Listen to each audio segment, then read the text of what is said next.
ଭାରତୀୟ କ୍ରିକେଟ ଟିମ୍ର ଷ୍ଟାର ଦ୍ରୁତ ବୋଲର ଏବଂ ଅଲରାଉଣ୍ଡର ଶାର୍ଦୁଲ ଏକ ଖୁସି ଖବର ଦେଇଛନ୍ତି।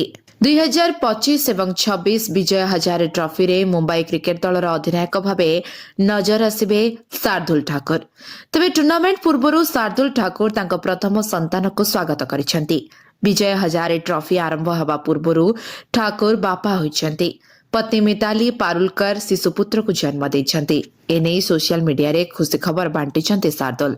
ତେବେ ସେ ପ୍ରଥମ ମ୍ୟାଚରୁ ଦଳର ଅଧିନାୟକ ହେବେ କି ନାହିଁ ତାହା ସ୍ପଷ୍ଟ ହୋଇନାହିଁ। ଶାର୍ଦୁଲ ଠାକୁର ନିଜେ ଏହି ଖୁସି ଖବର ତାଙ୍କ ପ୍ରଶଂସକଙ୍କ ସହ ସେୟାର କରିଛନ୍ତି। ସେ ଇନ୍ଷ୍ଟାଗ୍ରାମରେ ଏକ ଇମୋସନାଲ ପୋଷ୍ଟ ମାଧ୍ୟମରେ ତାଙ୍କ ପୁଅର ଜନ୍ମ ହେବାର ଘୋଷଣା କରିଛନ୍ତି। ଆଶ୍ଚର୍ଯ୍ୟର କଥା ହେଉଛି ଶାର୍ଦୁଲ କିମ୍ବା ମିତାଲି ଗର୍ଭଧାରଣ ବିଷୟରେ ପୂର୍ବରୁ କୌଣସି ସାର୍ବଜନୀନ ପୋଷ୍ଟ କରିନଥିଲେ। ତେଣୁ ଏହି ଖବର ପ୍ରଶଂସକମାନଙ୍କ ପାଇଁ ଆଶ୍ଚର୍ଯ୍ୟଜନକ ଥିଲା। ପୋଷ୍ଟ ସହିତ ଶାର୍ଦୁଲ କିଛି ଫଟୋ ସେୟାର କରି ଲେଖିଛନ୍ତି, ନିରବତା, ବିଶ୍ୱାସ ଏବଂ ଅନନ୍ତ ପ୍ରେମ ଦ୍ୱାରା ସୁରକ୍ଷିତ ପିତାମାତାଙ୍କ ହୃଦୟରେ ଲୁଚି ରହିଛି। ଆମର ଛୋଟ ରହସ୍ୟ ଏବେ ଦୁନିଆକୁ ଆସିଯାଇଛି। ସ୍ୱାଗତ ଆମର ପ୍ରିୟ ପୁଅ।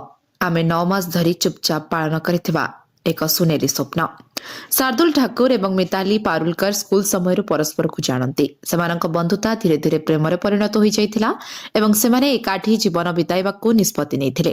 ସେମାନେ ନଭେମ୍ବର 2021ରେ ନିର୍ବନ୍ଧ କରିଥିଲେ। ଏହି ନିର୍ବନ୍ଧ ଉତ୍ସବରେ ରୋହିତ ଶର୍ମାଙ୍କ ସମେତ ଅନେକ ପ୍ରମୁଖ କ୍ରିକେଟର ଯୋଗ ଦେଇଥିଲେ। ପରବର୍ତ୍ତୀ ସମୟରେ ସେମାନେ ଫେବୃଆରୀ 27, 2023ରେ ବିବାହ ବନ୍ଧନରେ ଆବଦ୍ଧ ହୋଇଥିଲେ। ମିତାଲି ପାରୁଲକର କିଏ? ମିତାଲି ପାରୁଲକର କେବଳ ଜଣେ କ୍ରିକେଟରଙ୍କ ପତ୍ନୀ ନୁହନ୍ତି, ବରଂ ଜଣେ ସଫଳ ବ୍ୟବସାୟୀ ମଧ୍ୟ।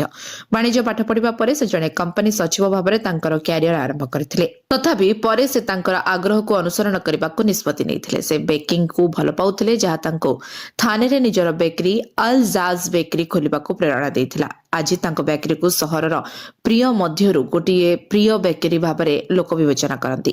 କ୍ରିକେଟ ବିଷୟରେ କହିବାକୁ ଗଲେ ଶାର୍ଦୁଲ ଠାକୁର 2017 ମସିହାରେ ଭାରତ ପାଇଁ ଡେବ୍ୟୁ କରିଥିଲେ। ସେ ଆଜି ପର୍ଯ୍ୟନ୍ତ 13ଟି ଟେଷ୍ଟ, 47ଟି ଦିନିକିଆ ଏବଂ 25ଟି ଟି20 ଅନ୍ତର୍ଜାତୀୟ ଖେଳି 131ଟି ୱିକେଟ ନେଇଛନ୍ତି ଏବଂ 775 ରନ୍ କରିଛନ୍ତି। ଲକ୍ଷ୍ନୌ ସୁପର ଜାଏଣ୍ଟରୁ ବାଣିଜ୍ୟ ହେବା ପରେ ଆଇପିଏଲ୍ 2026ରେ ଶାର୍ଦୁଲ ତାଙ୍କ ଘରୋଇ ଦଳ ମୁମ୍ବାଇ ଇଣ୍ଡିଆନ୍ସ ପାଇଁ ଖେଳିବେ। Bureau report, live life Odia.